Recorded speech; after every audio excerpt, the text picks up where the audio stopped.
አይሽ ጥፍርሽን መሰራት አለብሽ ማለት ነው።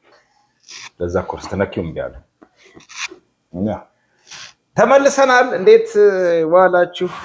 አብራችሁን ስለቆያችሁ ስለምትመለከቱን እናመሰግናችሁ እንወዳለን። ሁለተኛው መጽሐፋችን ዛሬ አቶ ቡልቻ ደመቅሳ ነፍሳቸውን ይማሩ አርፈዋል።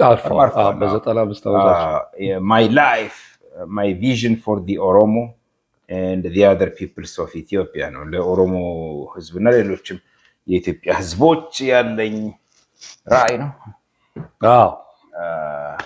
ኤልያስ ሄዶበታል። እስቲ አቶ ቡልቻ ደመቅሳ ይሄንን መጽሐፍ የጻፉት በ2013 ዓመተ ምህረት የታተመው በሬድ ሲፕሬስ ነው የታተመው። ሬድ ሲፕሬስ ነው የታተመው። ያው አቶ ካሳሁን ቸኮል ላለፉት 43 ዓመታት ወደ 4000 ገደማ መጽሐፍ በአፍሪካ ወርልድ ፕሬስ አፍሪካ ወርልድ ፕሬስ እና በሬድ ሲፕሬስ መካከል የታተሙ መጽሐፍት ናቸው በሁለቱም። ይሄ መጽሐፍ እንግዲህ አውቶባዮግራፊ ነው። ፓርትሊ ደግሞ ስታየው ፖለቲካል ሚሞር ነው። ተሰማ ታአ ከአዲስ አበባ ዩኒቨርሲቲ የሂስትሪ ዲፓርትመንት እና መሐመድ ሐሰን አሊ ከጆርጅ ስቴት ዩኒቨርሲቲ አትላንታ ነው ብለርብ የጻፉት። መጀመሪያ ይህንን መጽሐፋቸው አቶ ቡልቻ ደመቅሳ ጥሩ ነው። ዘመናቸውን ሊያሳዩ የሚችሉበት ነገር ነው። በጊምቢ ቦርዲ ቡርጅ የሚባል ቦታ ነው የተወለዱት። ወለጋ ናቸው። እና ይሄንን ነገሮች ያቀረቡበት አንድ ኢንትረስቲንግ ነገር አለ። እስቲ አንተ ታነበውና እየበተን ነው እንሂድ። እስቲ ይሄንን ይብጫውን ማስፈመሪያ ነው ለምሳሌ ዘጋጀ it's okay በቃ እንዴት my autobiography is not a historical, economic and political analysis of Ethiopia. It is the story of someone who pulled himself up by his bootstrap, obtained a graduate degree in economics and an LLB. Degree law, of course. And became a senior official of the government of Ethiopia under Emperor Haile Selassie, a member of the board of directors of the World Bank. Of course. A diplomat of the United Nations and president and CEO of Awash International Bank, and finally co-founder and chairman of the Oromo Federalist Democratic Movement, OFDM, for 6 years and a member of parliament for 5 years. በኋላ እኮ ኦኤፍሲ ሆነ አይደል እንዴ? ኦኤፍሲ ሆነ በኋላ መርጃ አድርገው አይደለም እኮ መርጃ አድርገው ኦኤፍሲ ሆነ። ኦኤፍሲ ሆነ ከነ ፕሮፌሰር መረራ ጉዲና ጋር as of today I cannot go to Boji Dirmaji. ቦጂ ዲርማጂ የትውልድ ቦታቸው ነው። ጊምቢ ነው። The district administrator has told me in March 2006 that he would not be responsible for my safety if I went to my hamlet. It is not to obey the district administrator, a man without education or manners, that I do not go to Boji Dirmaji. It is because if I go to Boji Dirmaji, young men and women, mostly students, would get out in large numbers to receive me as always and might clash with the police, and some of them might die as in so many other cases. በሄዱ ህዝቡ ግርብሎ ስለሚወጣ ነው። I know that the people of Boji Dirmaji will not hurt me, but I am not sure what TPLF EPRDF could do to me. Okay, TPLF በነበረበት ሰዓት ነው። After all, I personally know that people have been killed in Boji Dirmaji by agents of the government. I also know that I won Boji Dirmaji votes by 96% in 2005 national elections. Nevertheless, I will go to Boji Dirmaji to show my children where I was born and lived until I was 13 years of age. ይሄንን እንግዲህ መጽሐፍ እሳቸው ሲጽፉ ትልቅ ነገር አድርገዋል። ሜቢ ሰመራይዝ ለማድረግ ያህል ቋንቋ የማይችሉ ካሉ ወደ ቦጂ ድርማጂ የትውልድ ቦታቸው ነው። ምክንያቱም የወረዳው አስተዳዳሪ ብትመጣ ኃላፊነት ኢትዮጵያ ደግሞ ትለመደች። እኔ ኃላፊነት አልወስድም በህይወት ላይ የሚሉት ነገር አልወስድም ህይወት ላይ አንድ ነገር እና ችግር ህዝቡ ያደርስብኛል አይደለም። ህዝቡ ግር ብሎ ወጥቶ እንደሚቀበለኝ እርግጠኛ ነኝ። 96% ነው ያሸነፍኩት የ2005 ምርጫ 97 ምርጫ ማለት ነው። ነገር ግን ቲፒኤልኤፍ ኢፒአርዲኤፍ የዛ ጊዜ ማለት ነው አሁን ብልጽግና የሚያደርጉት አይታወቅም ዛብሄድ በሚል ነው። ፖሊሶች ሲወጡ ግር ብለው ድንገት ማነው ወጣቶች ሲወጡ ከፖሊስ ጋር ሊጋጩብኝ ይችላሉ ህዝቡ ሊጎዱ ስለማልፈልግ ነው። በተለይ ልጆች ለማሳየት ግን እሄዳለሁ ነው ያሉት። ቃላቸውን ጠብቀው ሄደው ይሆን አላውቅም። ለደጋፊዎቻቸው በህይወት መኖር ዋስትና የእሳቸው መቅረት ይሻላል ህይወት ከሚጠፋ በእኔ ምክንያት ነው። ይሄንን መጽሐፍ ሳነብ ጀንትልማን ብዙ ነገር ነው የተሰማኝ። ያው እንግዲህ ባለፉት 17 ዓመታት ውስጥ በደርግ ጊዜ የነበረውን ታጋይ ነበሩ። እንዲያውም እቺን ብታነባትና እንዴት አብረው እንደተሰሩ ነው ብቻዋን በጣም ቆንጆ። I cannot forget the name ደረጀ ደሬሳ who worked ከይልማ ደሬሳ ጋር ነው አይገናም። ቤተሰብ ናቸው አንድ ናቸው። Who worked day and night to expose the savagery with which the Derg treated our people. As head of EPDA, Ethiopian People's Democratic Alliance, Dereje was responsible for raising the required funds from foreign sources to run the radio station established in Khartoum and broadcast for thousands of hours every year about the suffering of our people under the Derg. I worked with Dereje during my free time and wrote many hours of broadcast in Afan Oromo, exposing the brutality of the Derg and calling on Ethiopians to rise against the Derg and rid Ethiopia of the dangerous beast. Ethiopian historians should study the life and works of this outstanding Ethiopian. As an international civil servant, it was not appropriate for me to reveal my full name at the time. I also like to mention the name of Asrat Defresu. I know this name. Colonel Asrat Defresu. Asrat Defresu, who was an indefatigable warrior in EPDA. I want his children and relatives to know that they can be truly proud of him. Asrat Defresu, ልጆች you must be ባባታችሁ ኩሩ በደንብ ልትኮሩበት ይገባል ነው። ሁለቱ ሰዎች ማለት ነው።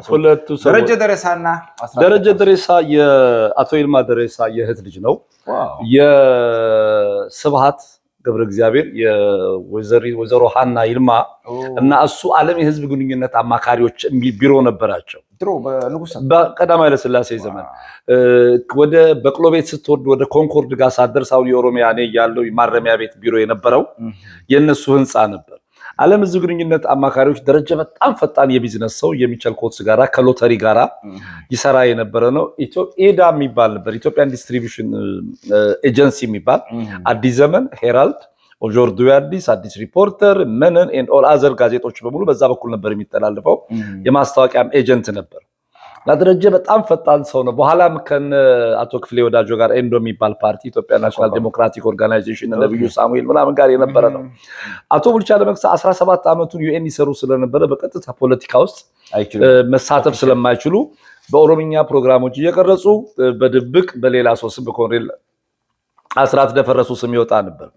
አንድ ትልቅ ነገር የሚናገሩት ነገር ምንድነው? ካደን ይላሉ። እስቲ እቺን ነገር ለመጨረሻ ቀዩዋን ያቱና sometimes it deeply hurts me when I realize that TPLF does not give any credit to all Ethiopians who in one way or another helped to bring about the demise of the Derg.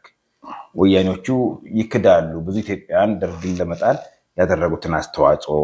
Any government whose policies and programs are so divergent with its people must be seriously concerned and immediately act to reform itself.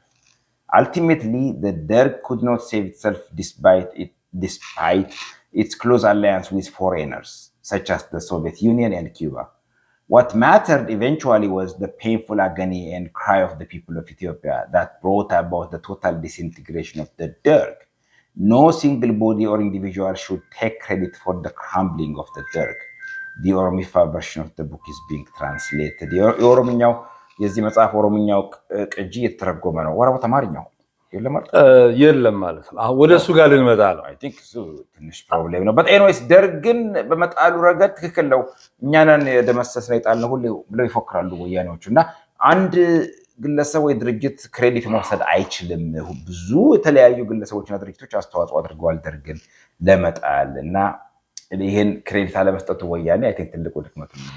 ኤግዛክትሊ ባለፉት በደርግ ዘመን በተለይ በቲፒኤልኤፍ ዘመን 27 ዓመታት በነበሩት ጊዜያት ውስጥ ግንቦት 20 ሲከበር በሙሉ ወታደራዊ ዘገባው በየዓመቱ በቲፒኤልኤፍ የበላይነት እንደው ዝም ብሎ ይሄ ሴሊሻል አርሚ እስኪመስል ድረስ ከሌላ ዓለም የመጣ እስኪመስል ድረስ ይሄ እንግዲህ በሁለተኛው የቲፒኤልኤፍ እና የፌደራል መንግስት ጦርነት ላይ የትግራይ ህዝብ አደጋ እንግዲህ በመቶዎች 700,000 1 ሚሊዮን ሞተ ለሚባለው የትግራይ ህዝብ የትግራይ ሰው ተዋክቶ ማያሸንፈው ኃይል የለም የሚል ፎልስ ሂሮ የተፈጠረበት አንዱ ምክንያት ይሄ ነው።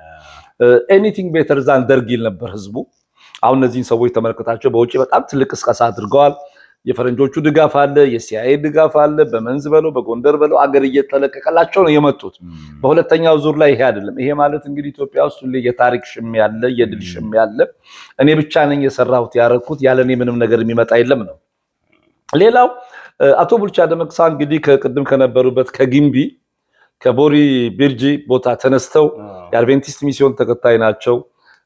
እንደኔ ባለ ብዙ ልጅ ናቸው። ከመጀመሪያ ነርስ ሚስታቸው አግብተው ኩየራ መተው ተምረው ከዛ በኋላ ኢንትረስቲንግ ፓርቱ አንድ በጣም ዘረኛ የሆነ አድቬንቲስት ሰው እንግሊዝ ሀገር ሄደው እንዳይማሩ ያደርጋሉ። አማርኛን አለፍ ከኬምብሪጅ ፈተና ያልፋሉ፣ ማትሪኩሌሽን ያልፋሉ። ኮሌጅ ሊገቡ ሲሄዱ ሚስተር ማት የሚባል ጄሱዊት ካናዲያን አልቀበልህም አንተ ያለፍከው ፈተና የኬምብሪጅ ኢንትራንስ ኤግዛም ነው እንጂ የለንደን አይደለም። ሁለት አይነት ነበር የሚሰጠው የለንደን እና እንትን። በኋላ ኦኬ ብዬ ላስተምር እሄዳለሁ ብዬ 9 ዓመት ካስተማሩ በኋላ በጣም ይጫናቸዋል። 9 ዓመት አስተምረዋል። እዛ ውስጥ ሆነው እንደገና ተምረው ኪዩሪየስ ሆነው ራሳቸውን በጣም በቃ በትግል ያደጉ ከነርስ ሚስታቸው ጋር አብረው ሆነው ሲመጡ ያ ሰውዬ እኔ በዘረኝነት የሚሽን ኢፌክት ኢትዮጵያ ውስጥ የምትመለከትበት ነው። እንዴት ዘ ኮሎኒያል ናሬቲቭ በምንም አይነት ጉዳይ በእምነት የምንገናኘው ሰው በከለር ይዳኘንና እኛን በታች እሱን የበላይ ያደርገንም ጎድሊ አይን ይኖራቸዋል ብለው ሲያስቡ ይደነግጣሉ። የእንግሊዝ ሀገር ቢሄድ አይመጣም እውነተኛ አድቬንቲስት አይደለም ይልና እስከመጨረሻው ተከላክሎ እውነት ይዘው ሄደው ሁሉ ዲፌንስ ቢያደርጉ ከቡልቻ ደመቅሳ እውነት ይልቅ የነጩ እምነት በቃ የዘረኝነቱን ስሜት የአውሮፓ ኮሎኒያሊዝም ጆሞ ኬንያታ እንዳለው ነው። እነሱ እንግሊዞቹ ሲመጡ እኛ መሬት እነሱ መጽሐፍ ቅዱስ ይዘው ነበር። ስነቃ እነሱ መሬቱን እኛ መጽሐፍ ቅዱስን ያዝን እንዳለው ነውና ሃይማኖት ለአፍሪካን ኮሎኒያሊዝም ትልቅ አስተዋጽኦ እንደነበረው ኢትስ ኦብቪየስ። በጣም ይከራከራሉ። በኋላ ፈተና ይዘው ይሄዳሉ። ወደ ጊምቢ ሲሄዱ ከአቶ ተሾመ ገብረ ማርያም ጋር ይገናኛሉ። ጋዜጠኛ ናቸው።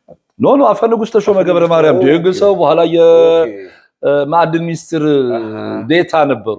ያውም በቀይ ሽብር እዚህ እንትን ላይ በጣም ደርግን ይከራከሩ የነበሩ ሰው ናቸው። 6-7 ዓመት ደርግ አስሮ የለቀቃቸው ናቸው። በነገር ላይ ከደቡብ ሲመጡ የመቶ አለቃ ጳውሎስ ቦጋለ አባት አቶ ቦጋለ ዋለሉ ሊሰጠው ጃንሆይ ናቸው ያስተማሯቸው። እዚህ ነበሩ ኤድመንተን ያሉት ማለት ነው። የነማሞ ጥበቡ ለቅሶ ላይ ነው ኤግዛክትሊ የፓርላማ አባል ነበሩ እሳቸው። መጥተው በኋላ ይነግሯቸዋል እኮ የማትሪክ ፈተና አልፌ ነበርና በቃ በጣም መግባት ፈልጋለሁና ኦብሰስ ዶኛለሁ አዲስ አበባ ዩኒቨርሲቲ ለመግባት አሉ ኮሌጅ ሲሄዱ አንተን አንቀበልን ብሏቸዋል። ኢስ ኦኬ ማትንቶና ቦልዴን የሚባል ዲን አለ ለሱ እኔ ሬኮመንዴሽን እጽፋለሁ ይላሉ። እሳቸው ደግሞ ጨርሰው ለስራ ሰመር ጆብ ሊሰሩ ነው ወለጋ የሚሄዱት። አብረው ይሄዳሉ፣ ይገናኛሉ፣ ሬኮመንዴሽን ወረቀት ይጽፉላቸዋል። ተሾመ ገብረ ማርያም አፈ ንጉስ ተሾመ ገብረ ማርያም ጋር ከዛች ቀን ጀምሮ ወዳጅ ነበርን ኢህአዴግ እስኪገባ ድረስ። ኢህአዴግ ሲገባ የተለያዩት እሳቸው የብሔር ፖለቲካ እንደገፈው ሸርጠጥ ሲሉ አፈ ንጉስ ደግሞ ተሾመ ገብረ ማርያም በሌላ ሳይድ ሆነ። መጨረሻ ወረቀቱን እሱን ተቀብዬ ግምቢ ሄድኩ መጣው። ከዛ ኃይሉ ጥላሁን የሚባል ሰው ማገኘውና ስነግረው በቃ ዲኑ አሪፍ ሰው ነው እና እኔ በቃ ለሱ ሬኮመንዴሽን እጽፍልሃለሁ ይላል። ጥሩ ውጤት አላቸው፣ ጎበዝ ተማሪ ናቸው። ይሄዳሉ ለዲኑ ሲሰጡት ቆይ አንድ ጊዜ ነገር ሊያዋራቸውና ይሄድና ይመጣል። ሲመጣ ከ30 ደቂቃ በኋላ እንቀበልሃለን አሉት። ምክንያቱም ጎበዝ ተማሪ ስለሆንክና ተሾመ ገብረ ማርያምና ኃይሉ ጥላሁን ሬኮመንድ ስላደረጉ እቀበልሃለሁ ይላቸው። በጣም በቃ was very happy። ከዛ ችግሩ እሳቸው ተማሪ ሆኖ በ20 ቤት እድሜያቸው ልጆች አላቸው። ከዛ ቀበና ያለው የአድቬንቲስት ትምህርት ቤት ሄደው እዛ ሚስትየውን እንዲቀበሉ ዩኒቨርሲቲ ያኔ ከነዲ ስትመጣ የሚቀበሏቸው ነበር። ልጅንም ጭምር አብሮ ይቀበል ደግ ዘመን ቤተሰብ የነበረበት ነው። በኋላ ለጊዜው ቆይ አንተና እንቀበልን ብለዋቸው እዛ ቤዝመንት ሚስትየው እያስተማረች ይደጉሟቸዋል። ትልቅ ደብተር ነው የሚይዘው መጽሐፎች ነገር አሉ። አንድ ቀን ዝናብ መጥቶኝ በጣም ሰቃይ ሲያየኝ ዲኑ አይ እዚህ ክፍል ይሰጥ ተብዬ እዛ ገባሁ አሉ። ገብተው እንግዲህ የመጀመሪያዎቹ ኢኮኖሚክስ ግራጁዌት ከነበሩት ውስጥ ነው። ምርጫችሁን ለማግኘት የክሪስማስ ግራጁዌሽን አለ ያኔ በዲስቲንክሽን ይመረቃሉ። ሎው ነበር መማር የሚፈልጉት ህግ ሳይማሩ ይቀራሉ። ህግ ሳይማሩ ይቀሩና ያው ኢኮኖሚክስ ነገር ጨርሰው አሜሪካኖች ጋር ስራ ይሰሩ ነበር። ፖይንት 4 የሚባለው የዚህ በአይዘናወር ጊዜ የነበረ አንደር ዳታ የነጅማ የአግሪካልቸራል ኮሌጅ ሲቋቋም ስራ የሚረዷቸው ሰዎች እዛ እንዲማሩ ሊነግሯቸው ሊሄዱ ነበር። አዲስ ሲከፈት ሬኮመንድ አድርገው ሲቀበሉ ኢንቢቲዩን የተገናኙት ከነተሾመ ገብረ ማርያም ጋር። እንግዲህ ያኔ አማራነ፣ ትግሬነ፣ ኦሮሞነ፣ ሲዳማነ፣ ወላይታነ የሚባል ነገር የለም። እንደ አንድ ኢትዮጵያዊ የተማረ ወጣት ትውልድ ከጣሊያን በኋላ የተወለዱ ሰዎች ለሀገራቸው ያላቸው ቀናኢነት፣ ሀገራቸው ያላቸው ፍቅር እጅግ በጣም ትልቅ ነው። ገቡ። ከዛ ቆጥ በኋላ ስኮላርሺፕ ይሞሉላቸውና እነዛ የሚረዷቸው አሜሪካኖች አሜሪካን ሀገር ይሄዳሉ። እና the most interesting part ኮርኔል ዩኒቨርሲቲ ይደርሳቸዋል። ኮርኔል ዩኒቨርሲቲ አይቪ ሊግ ውስጥ ያለ ዩኒቨርሲቲ መሆኑን ስላላወቁ ሲራከስ የሚባል ዩኒቨርሲቲ ሄዱና አንድ ሰው ፍለጋ ሄደው ያ ይደብራቸውና ሲራከስ ይመረቃል። ከዛ በኢኮኖሚክስ 2 ዓመት እዛ ተመርቀው እንደመጡ እቴጌ ሆቴል ነው የሚቀመጡት። ያኔ ገንዘብ ይሰጣል። በትምህርት ሚኒስቴር ትኬት ተቆርጦላቸው ልብስ ተገዝቶላቸው ሱፍ ሻንጣ ምናምን ነው የምትሄደው። ከዛ በኋላ ከመጡ በኋላ በበጀት እና በፐብሊክ አድሚኒስትሬሽን ነው የሰለጠኑት። በጣም ነው የገረመኝ። ያን የአሜሪካ ነገር ሲራከስ ዩኒቨርሲቲ ውስጥ ፐብሊክ በጀቲንግ ላይ እና ገቨርንመንት በጀቲንግ ላይ ስትሰራ ሬፈረንሳቸው ከፊሊፒንስ ብቻ ነበር። የአፍሪካ ጭራሽ የላቸውም። እንዴት የጋና እንኳን የላቸው ነው? የላቲን አሜሪካ የለም። በሙሉ የተዘጋጀው በፊሊፒንስ ነው። እንደ ሰርዶልድ የሚያዩት ኦንሊ ፊሊፒንስ ነበር። እሱን ማስተርስ ይዘው ይመጣሉ። እዛ ሊቀጠሩ ይሄዳሉ። በኋላ አንድ ዮሐንስ የሚባል ሰው ነገር ያገኛሉ። ይወዘ ኤሪትሪያን ያነጋግራቸውና እያንዳንዱን ተቀጣሪ ሰው አቶ ይልማ ደሬሳ ያነጋግሩ ነበር። ይሄዳሉ፣ እሳቸው ጋር ኢንተርቪው ነገር ይደራረጋሉ። ትንሽ እንግዲህ ለኮንስቲትዩንሲያቸው ያስቡ፣ በጣም ኦሮሞነታቸውን ያጥብቁት፣ የብሔር ፖለቲካውን ይወጥሩት። እሳቸው እና ደጋፊዎቻቸው የቅርብ ወዳጆቻቸው በሚያውቁት ምክንያት The Making of Modern Ethiopia next time አብረን አይተን on the second part እናነባዋለን። ገጽ 180 ላይ 350 ከፍተኛ ትምህርት ተቋማት ውስጥ የገቡ ተማሪዎች ሲኖሩ 8ቱ ኢትዮጵያውያን ናቸው ይላል። ማን ነው? ኦሮሞዎች ናቸው ይላሉ። እንግዲህ ተመልከት። ከዚህ ውስጥ አንድ ኢንትረስቲንግ ነገር አንተ ብታለበው ጥሩ የሆነ ነገር አለ። ያዝናናኝ ነገር ነው። አብዛኞቻችን ስንመጣ ይላሉ አሁን እነዚህ ነው ያቸው ችኛዋን አታንብባት እንትን አይደለችም። ከዚች ኦኬ ወል ግን እሳቸው ጠቅሰውታል። አንብበው ጂ የሚለውን ቀጥታበታል። Out of about 350 students during my first year at UCAA, University College of Addis Ababa, there were only 8 official known Oromos, and in bracket in those days called G የሚለውን ቃል ተጠቅመዋል። Okay, with derision by non-Oromo. There could have been more Oromo students, but we did not know. In those days, many Oromo students modified their names to make it sound like Amharic names. Because of the very heavy social pressure to Amharize, example, Gudina Oromo would change his name to Udina Amharic. Yeah. Ayano Oromo would change it to Ayeno Amharic. Talila Oromo would change it to Talala. Thus passing for an Amharic in bracket see Tababu Tashalas, The Making of Modern Ethiopia. Page 180. 180. A person's looks A person's looks were never a sure guide for ethnic identity. በመልኩ መለየት አይቻልም። ብሔሩ ምንድነው የሚለውን ነገር as most of the people have brown skin, excluding those who come from the border areas of those of mixed blood with non-Ethiopians. This meant that there could have been several Oromo students with Amharic names. Yeah. Okay, ስማቸውን ቀይረው አሁን ምን ቅድም እንደተባለው ውድነህ ጠለለ ምናምን አየነው እየተባሉ ገቡና 8ቱ ብቻ ያለወጡት ስለቀሩ ነው ቡልቻ ያሳቸውና wow, interesting. This is in sharp contrast to current fashion where people often find it convenient to say I am partly Oromo. In those days, finding a job and getting promotion was much easier if one had an Amharic name. In the 1990s, as the Tigrayans were taking political power, it was no more sufficient to change one's name to land a good job. It is now more complicated. Only a deep analysis of our social system during this time would give us the correct conclusion. Exactly. ልክ እዚህ ጋር አንድ የሚነሳው ኢንትረስቲንግ ፖይንት ምንድነው? እነዚህ ከ350 ውስጥ ባሉት ነጠለለ እና አየነው አሁን የተለወጡ ስሞች አፍረው ስማቸውን ለወጡ ይላሉ። እኔ ግን ቡልቻ ደመቅሳ ሆኜ ስሜን እንዲያርቁ አንድ ቦታ ላይ እንዲያውም አሪፍ እኮ እንዲቀልም ወጥስ ቡልቻ ከቢል ለምን አትለውጠውም አሉኝ። እኔ ለምን ለውጠዋለሁ አሉ እና ስም ችግር ያሰጥ ከነበረ ስም ፖለቲካዊ መገለል ከነበረው ስም በከፍተኛ ኃላፊነት ላለመታጨት አስተዋጽኦ ቢኖረው ኖሮ ይሄንን ሪፊዩት ያደረጉት ያቶ ቡልቻ ደመቅሳ ህይወት ራሱ ነው። መጡ፣ ገንዘብ ሚኒስቴር ተቀጠሩ፣ አነጋገሯቸው። አቶ ይልማ ደሬሳ የተከበሩ ሰው ናቸው። አቶ ይልማ ንጉሱ ይወዷቸዋል። በጣም በነፃነት በጀት እንዲያስተካክሉ ነገር ይደረጋል። እዛ ላይ የበጀት ክፍል ውስጥ የክፍል ኃላፊ ነገር ይሆናሉ። አንደኛ ወደ ጠቅላይ ሚኒስቴር ጽህፈት ቤት ሚኒስትሪ ኦፍ ፔን የሚባል ሲሄድ እሳቸው ይሆናሉ። ቀጥሎ በከፍተኛ ደረጃ ሆኑ። በከፍተኛ ደረጃ ሰውዬ ደርሰው ቡልቻ ደመቅሳነታቸው ሳይለውጠው መጥተዋል። ኢኮኖሚክስ ማስተርስ አላቸው። ኤልኤልቢ ያላቸው በህግ በጣም ህግ ይማሩ ስለነበር ነው። ከዛ በኋላ ባለው ነገር ኢንትረስቲንግ ነገር ስለ አቶ ቡልቻ ደመቅሳ ሲያወሩ በጭራሽ አቶ ቡልቻ ደመቅሳ በዘረኝነት የማያምኑ ይላሉ። እና ይሄ ራሱ አንድ ሌላ ይልማ ደሬሳን እና በጣም በሚገርም ነገር እቺን ብታያት በጣም አሪፍ ነች። እቺ ከዚች ዘች ድረስ ያለችው ኢንትረስቲንግ while I was in the Ministry of Finance in 1967 በፈረንጅ አቆጣጠር ማለት ነው 67 ይገርማል ለሳልወለድ of course Three important events took place in my life. The first and most important was that I got married to Helen Gebre እግዚአብሔር of Cairo. ባለቤታቸው ናቸው? ሁለተኛ ባለቤታቸው። ሁለተኛ The second was that I graduated from law school. I got LLB, a degree I had dreamt of for so many years. Furthermore, I was promoted to the rank of Deputy Minister of Finance, a semi-political position which enabled me to attend Council of Ministers meetings with Yilma Daressa or without. So Yato Yilma Daressa ምክትል ማለት ነው. Wow.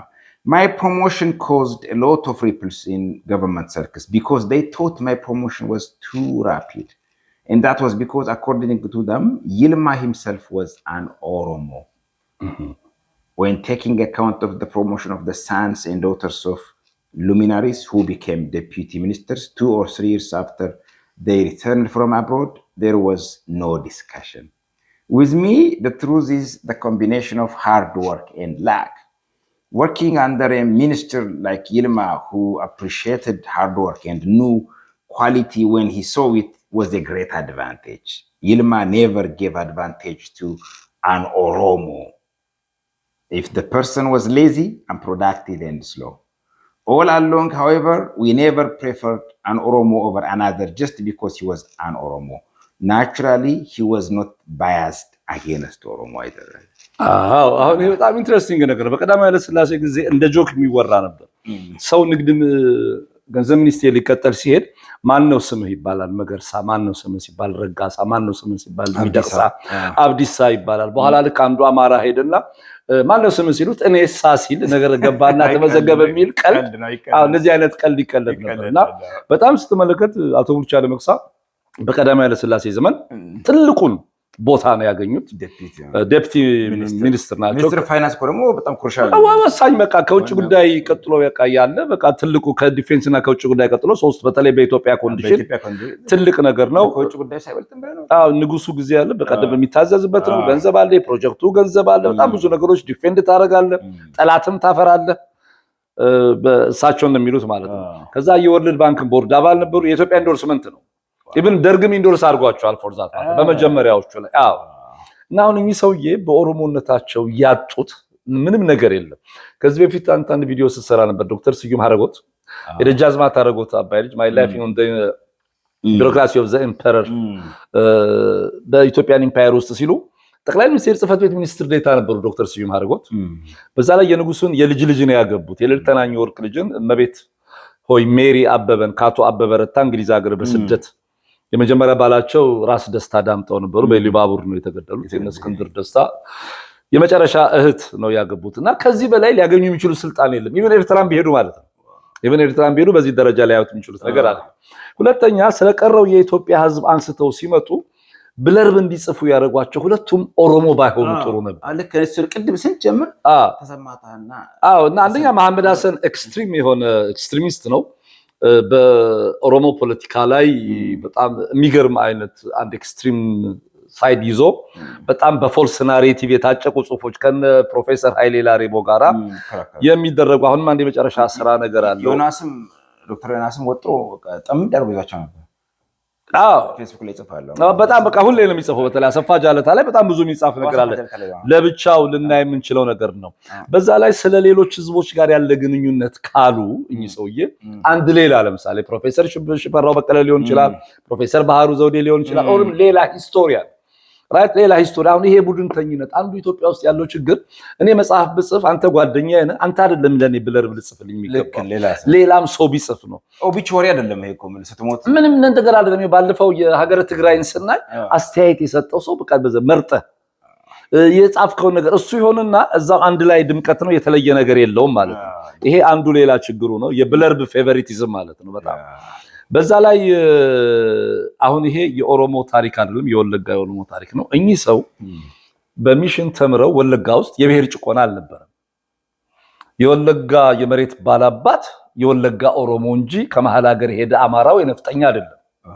አልተሾመባቸውም፣ መጨረሻ አልተሾመባቸውም። ምክንያቱም የምኒልክ ጦር እዛ አልሄደም እኮ በቃ ካሁን ኩምሳ ሞረዳን የማይወዷቸው ኤክስትሪም ኦሮሞዎቹ ክርስትና አስነሳቸው። ባለፈው ሽመልስ አብዲስ ኃይሉ ሐውልቱን አልመርቅም ብሎ የመጣው ማለት ነው። ኦፍ ኮርስ የነ ልዕልት እኮ ህንጸተ የሉል ኤርሚያስ ኃይለ ሥላሴ ልጅ ሚስት የፖለቲካል ሜሬጅ ነው። ከወለጋ ጋር ያለ ነው። በቃ ፍቅሩ ሞረዳን ኩምሳ ሞረዳ ቅኝ አልተገዛም። በምኒልክ በራሳቸው ፊውዳል ናቸው። እንዲያውም ራዘር የወለጋ ፊውዳሎች ቤኒሻንጉልን ሲጨቁኑ የነበሩ በብሔር ጭቆና ሀብታቸውን ወርቃቸውን እየመዘበሩ እየገደሉ እያሰሩ የዚህ በባሪያ ንግድ ስርዓቱ ላይ ሁሉ አሳልጠው ማዕት ነገር ያደረጉ ናቸው። በወለጋ ጉዳይ ላይ የአማራ ጉዳይ የሚነሳ አይደለም። እዛው እርስ በርሱ የተጣጣና የተያየ ነገር ነው። ማንም ሌላ ስላልመጣ ማለት ነው። ይሄ እንግዲህ ታሪክ ነው። የተነሳበትን ሁኔታ ስትመለከት አሁን እሱ ሄደ አልመርቅም ብሎ መጣ። የኃይሌ ፊዳ አሁን ነቀምት ላይ ተሰራ።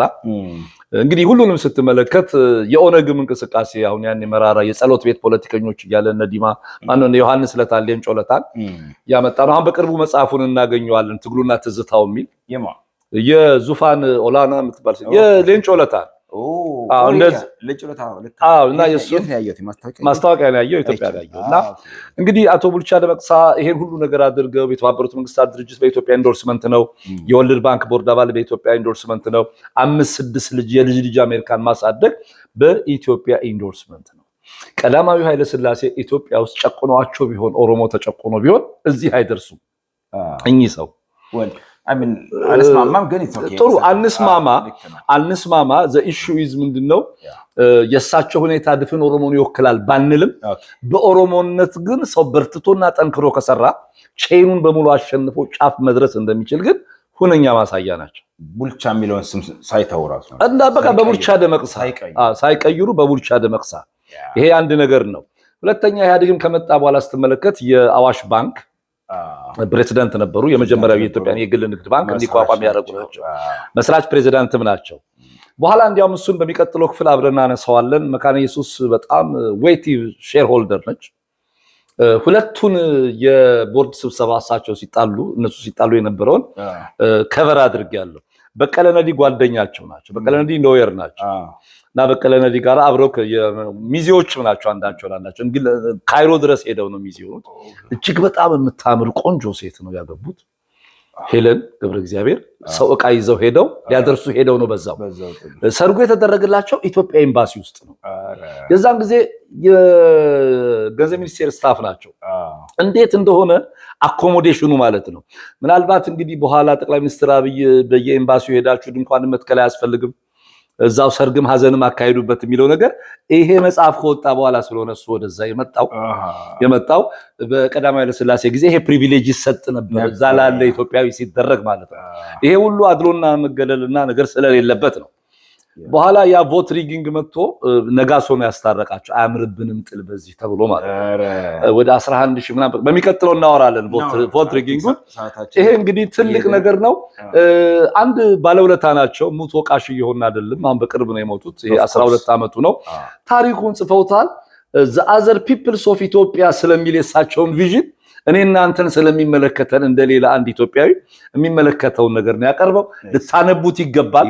ሪኮመንድ አደርጋለሁ።